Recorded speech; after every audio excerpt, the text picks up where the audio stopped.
Coucou tout le monde! Aujourd'hui je viens vers vous pour vous montrer une évolution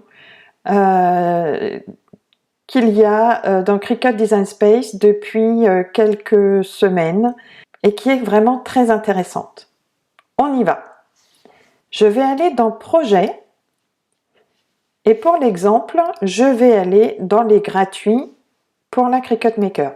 Mais ça fonctionne avec tous les projets.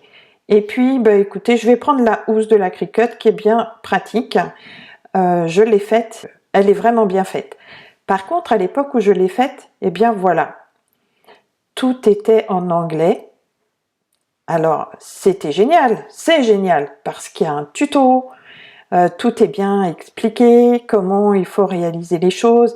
Et je vous invite d'ailleurs dans les projets à lire un peu voir s'il y a un tuto, et parfois même en bas du descriptif vous trouverez des liens pour aller voir des vidéos ou aller sur des blogs.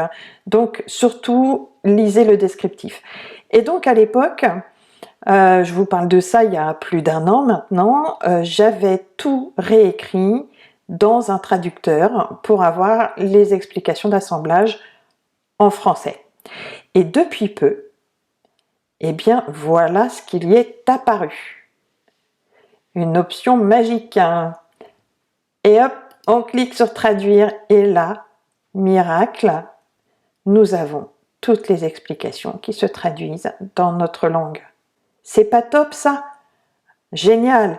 Alors, le petit bémol, j'ai envie de dire, c'est que les dimensions du coup restent en pouces et ne sont pas en centimètres, donc on reste en impérial et non en métrique. Mais voilà, déjà quand on a tout le tuto, l'assemblage, la découpe, etc. qui est expliqué et qui est traduit en français, c'est plutôt génial, non? Vous trouvez pas? Je vous invite à utiliser cette petite touche là, en vert.